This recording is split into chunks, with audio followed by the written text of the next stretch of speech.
Welcome, punters, to the second edition of the Punters Academy show with John Walter. John's from racingwatch.com.au, and of course my name is Paul Daly. I'm from ratingstowin.com.au. So if you watched the show last week, basically the format is that we're going to answer queries and questions that have been provided to us by listeners.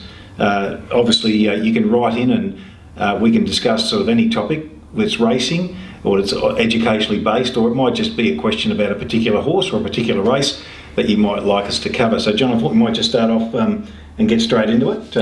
Yeah, last week went well. Everything sort of seemed to be fairly well received, and we've got some more good questions, so we just crack straight back into it again, and for sure. Here we go. Okay, so the first one's from John, not this John.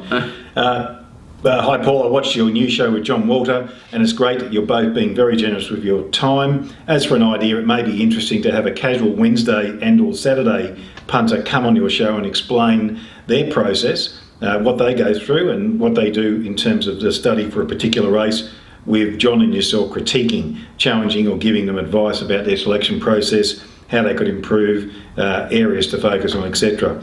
Alternatively, you could dissect an upcoming race so that the viewer gets a detailed understanding of the specifics that the pros are focusing on in their approach, etc., etc. John, look, great points, great questions. I think the problem with that is that from our point of view, and I think, John, you would echo this, that we don't want to get into specifics about what we do and our process too much. I do more than you, and I kind of do in all my videos. So if he hasn't seen, I've got the YouTube same as you. I think it's John Walter or whatever. You can go there, and most of my stuff I give up. But anything that does, like, there are things that things I don't want to protect that you just naturally occur in your head that you're not going to get everything down, but you'll get a fair guide from things I put up, sort of how my brain works, but not so much from yourself, but that's fine. Well, I think it's not so much that we're not trying to help, we're trying to assist where we can, but getting into very specifics about why you're doing that and how you're approaching that particular aspect.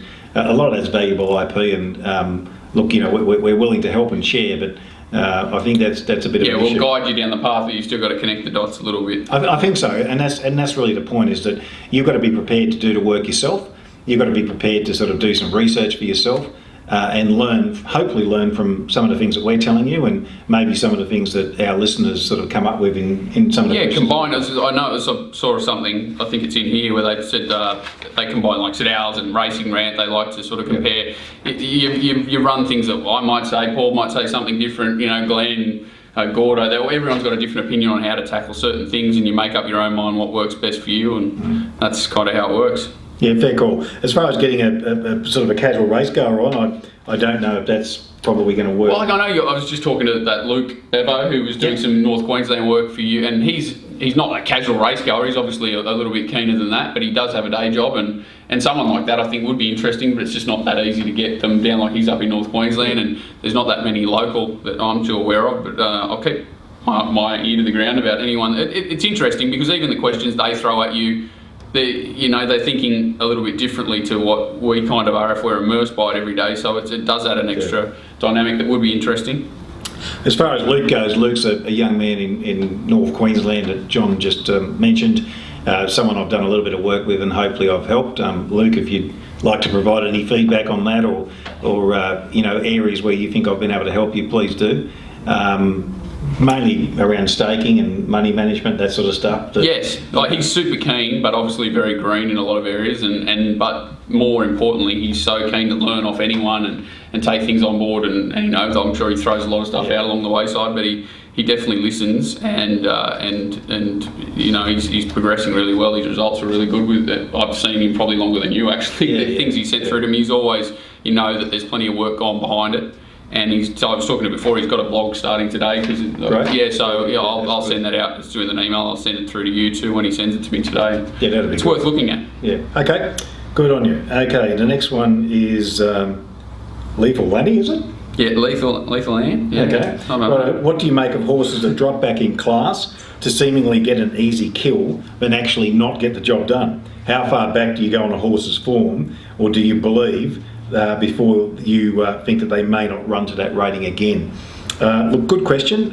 From my point of view, its recent form is more valid than older form. There's obviously more weighting and more substance to more recent runs. Obviously, you need to look at the circumstances of the individual horse we're talking about. If it's a young horse who's lightly raced, often, those sort of horses can go shinny and they might get chipped out after a couple of runs, or they might come back and have one or two runs. If you see that sort of scenario, you've got to be prepared to forgive those types of runs because they may not have come up in that preparation. Yeah, even if exactly. So they might have dropped back in grade to try and get a kill or teach them something before they go out. So they're not worried if it wins or loses that day. Yes. So it's you've just got to be a little bit extra forgiving with those horses because when they're dropping them back in grade, it's usually for a reason, not because they're flying and they're worried about them getting to a better race. So sometimes that can be the cut. Like they might have to drop back in grade to win a race to qualify for something. Correct. So it's all got to do with the preparation, the planning. Obviously, better trainers will have a much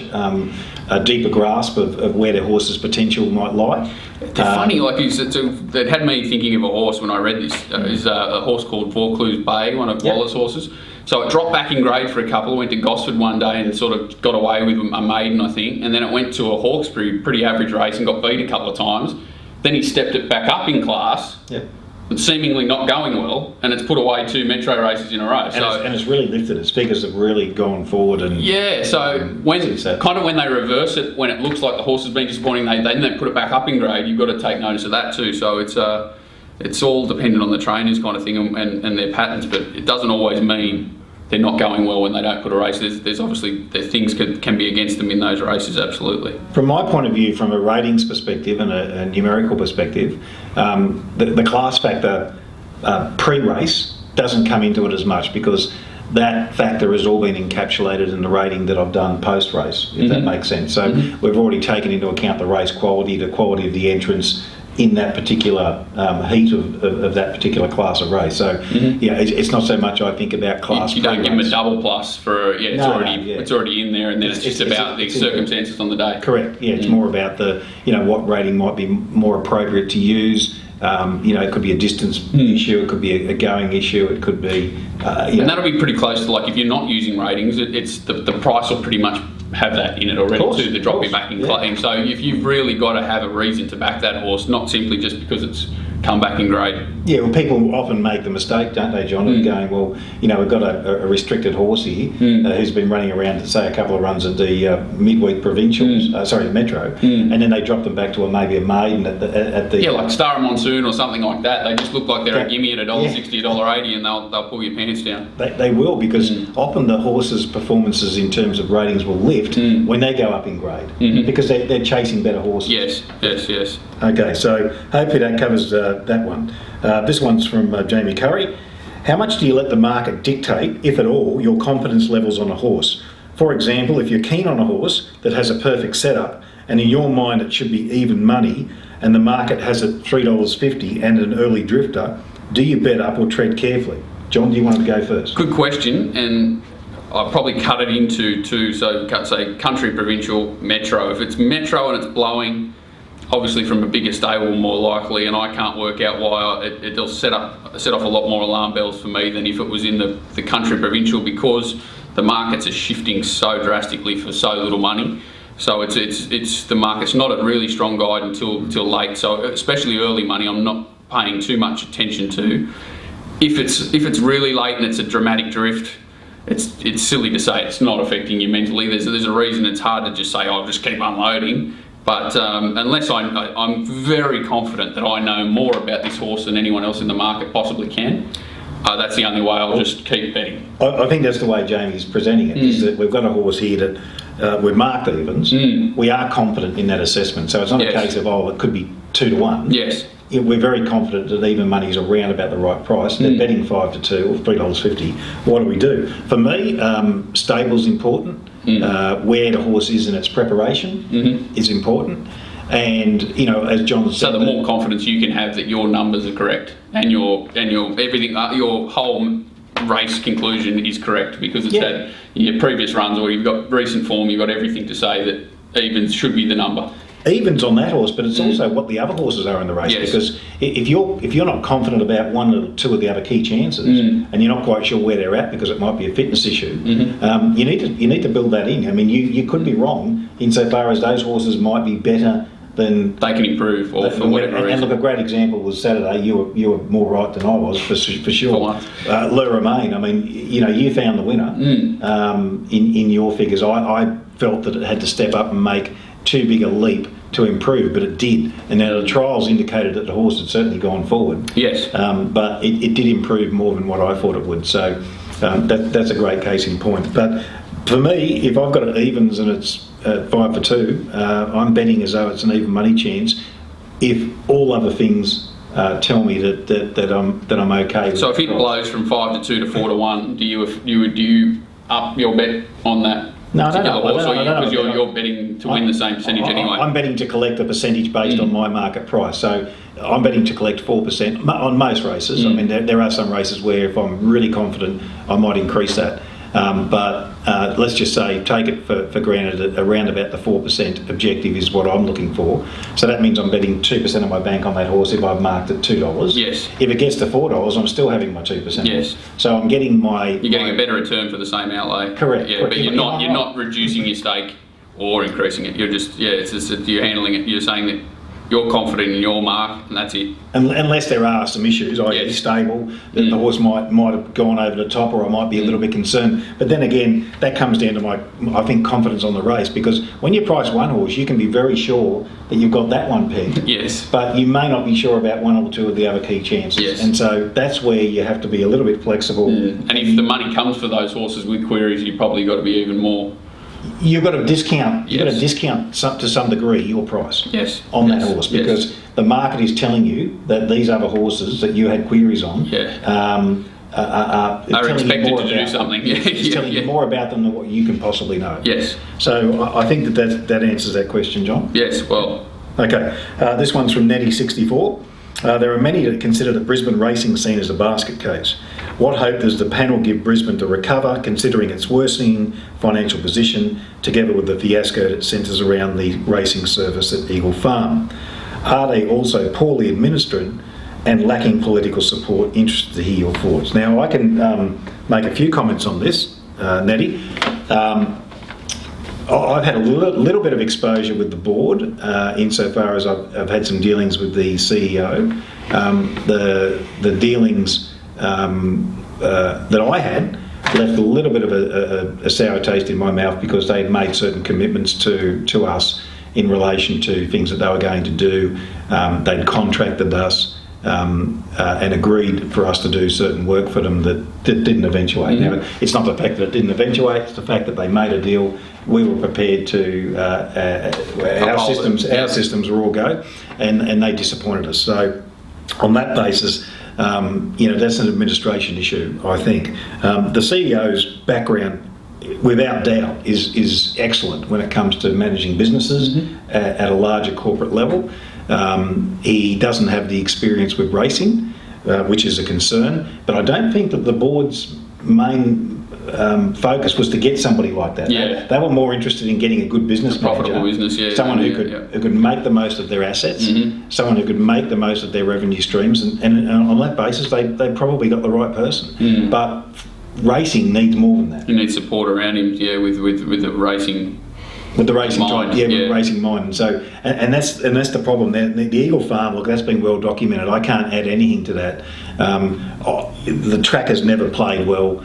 It's a sand profile, as probably everyone is aware now. That seems to be an issue in southeast Queensland.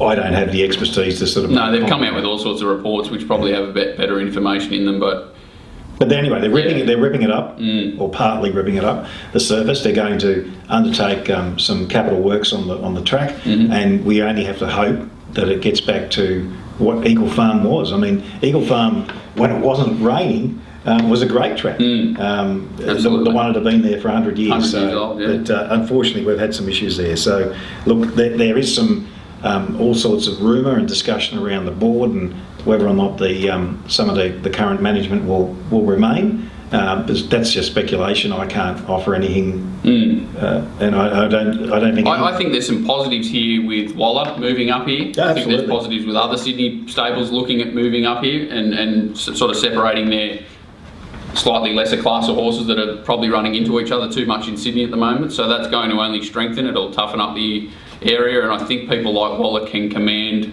higher prize money and things like that for that part of the industry, which will put pressure on the rest of the industry to sort of want to grow. So I think that can only be a good thing and has to be a positive. I'm not up with this. I don't think that the Brisbane racing scene is. I don't think the issues are just confined to Brisbane. I think Australia-wide we need more focus on punters. We need more focus on educating people to bet and the benefits of weight. Positive exposure for the industry to bring new people into the industry in every sense. Yeah, absolutely. Who will survive us and generations to come? Because if we don't, it doesn't all go well for the sport. So. I think that we need to push that agenda, and lots of people are doing their bit. We all just need to work together and do the best we can, I think. Absolutely. Okay, so this one is from Elias, who emailed me last night. Love all the great work you and John Walter are doing. I've learned so much. I'm 2 months into my pro punting life and need as much help as I can get. Don't have a large betting bank, but it's grown by 50%. And this has worried me, so I took out all the money and starting again with some set money management rules. The rules are simple, like win 15% of bank on selections, only bet maximum 5% of bank in any race, minimum odds of 3 to 1, etc. Can you give me any feedback on this? Am I on the right track or not? Input would be grateful. Okay, so Elias, you're in trouble if you continue to go down that path that you're thinking. I think you need to understand some realities. If you've got a horse marked at $1.40 or a genuine $1.40 chance, so 5 to 2 on in the old speak, it's got around about a 70% chance of winning that race. So 7 out of 10, it should win if it's a true $1.40 chance. If you look at your betting over, say, 100 bets, the problem you've got is that even at that level of certainty or degree of confidence, you're still likely to suffer, and we're using standard deviation to calculate this, losses of around about 4.5% on turnover in any 100 bets, or potentially be making 24.4% on turnover. So that's the range. It's a big range. It's about a 29% range that you could be experiencing. And I don't know what sort of bets you're having or not, but all I can say is that if you have a genuine $1.40 chance, betting to my method or a hybrid type proportional Kelly method would mean that you're betting around about 3% of your bank on that selection. That's about as much as you should ever go, in my opinion. If you're betting 5%, mate, you're going to go broke. That's the simple reality. To win 5%. To win 15%. I don't really understand. Like I said, I don't have a large betting bank, but it has grown by 50%, and that has worried me.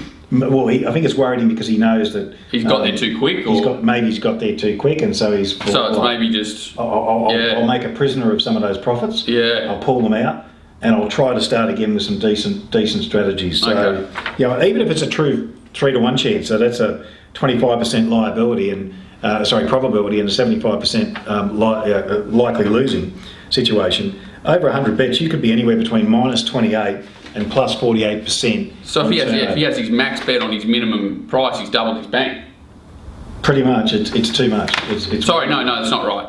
5%, 20. Yeah, he said 20 at 40. Yeah, so he's betting to win 20% of his. Yeah, well, that's right, 15% of his bank if it wins on his minimum price. Exactly. Yeah, that's a huge. Elias, it doesn't matter how good a assessor you are, you're going to go broke if you continue to bet that way. Mm-hmm. If you want some more help with that, contact John, contact myself. It's a tough one to cover. You've got to know sort of bank sizes, what you're really, how you handle it. Yeah, sort of. It's a bit more complex than a few minute talk. That's for sure. I think so. Mm-hmm. Okay, so this one is from Peter. Hi Paul and John, loved your first show. As a local Queensland boy, it's great to see someone grabbing the reins and doing something to help educate the punter. I've got a question for the next show. As a punter, I have a general rule that I back horses in the $3 to $6 price range. This is my final screen after using ratings, filters, speed maps, etc. I use the market to determine if or not I bet. My results show that I struggle to profit betting on horses shorter than $3 and longer than $6. The problem I often have is that I find two horses in one race that are difficult to separate. So often I back one and sometimes the other one wins and I seem to have missed an opportunity. What do you think of this situation? Should I look at backing both, taking combined odds much less than my preferred $3 to $6 range, or give the race a miss and the opportunity of showing a profit? I know some professional punters recommend backing multiple selections in one race, but using the market as a guide and the price range that I bet in, I'm not sure that this would work for me. Interested to get your ideas. John? Well, to me, if you've got two selections after you've gone through all your system, they're both in your price range, it's irrelevant that they're both in the same race to me. Right. They're both two individual bets, they just happen to be in the same race. They're bets, because you're covering more percentage of the market. Correct, so it's irrelevant what the combined price is, it's irrelevant what if they're fitting your rules and they just happen to fall in the same race, you have to back them both, in my opinion. I agree. I think, Peter, if you're looking at, say, a 3 to 1 chance, so a $4 chance, you've got a 25% likelihood of success. If you've got two horses like that in the one race, you've now got a 50% likelihood of success collecting in that race. Yes, your odds diminish, but so too does your chance of success proportionally. And your turnover goes up as well. And your turnover goes up as well. So if you have an edge over the market, I don't see why you shouldn't be backing both. Yes. I don't quite know why you're struggling to profit on horses less than $3. I suppose I'd be interested to find out a little bit more about that. Maybe how many bets you're talking about. I've seen many people that sort of run systems like this, or I don't know if this is the same, but you see a lot of people that generate, that put in a lot of criteria and it spits out, and this sort of wins between $3 and $6, and it don't. I find those are so hard they're backfitted. Yes, they're backfitted. So and where do you? So when it's $2.90 and then, or is it $6.10? You start psyching yourself out, and it just seems to be, if you set parameters that tight, that over time only a very little change has to happen and you're in a bit of trouble. So if it works for him, that's cool. If it works for Peter, that's great. But it's just, I'd want to know more about it to be able to help him in more detail. But with the question he's considered there in isolation, definitely backing both horses. And I'm someone who does back 2 or 3 runners in a race, because not every race is 100% easy to work out, as in from a pace. You're backing a horse, 2 different horses suited by different things, both value in your market. Yep. That's fine. Yeah, and I think that's okay too. I mean, at the end of the day, most of my bets are probably one bet per race, but that's just the way I bet. Mm-hmm. There's no sort of, I suppose, reason for that, except maybe the horses I'm targeting are different. John plays in a wider market, so he that sort of suits his style. But yeah, definitely, if you're in that situation and you're confident, there's nothing wrong with backing both. If you are betting to collect 4%, you'd be having 1% of your bank on each of those horses at 3 to 1. So that's the way I view it. As far as struggling at shorter prices than that, you probably need to have a look at the sample size. Is the sample size, is it small, and therefore the results being skewed. So don't just sort of discount them totally. Yes. Get a better feel for what the numbers really mean. Absolutely. Okay, this one's from Sean. Now, Sean's given us a couple. We might, John... the same Sean. Yeah, it's the same Sean. We might sort of look at maybe breaking out for part 2. Sounds We'll good. come back in a second and we'll be with you then.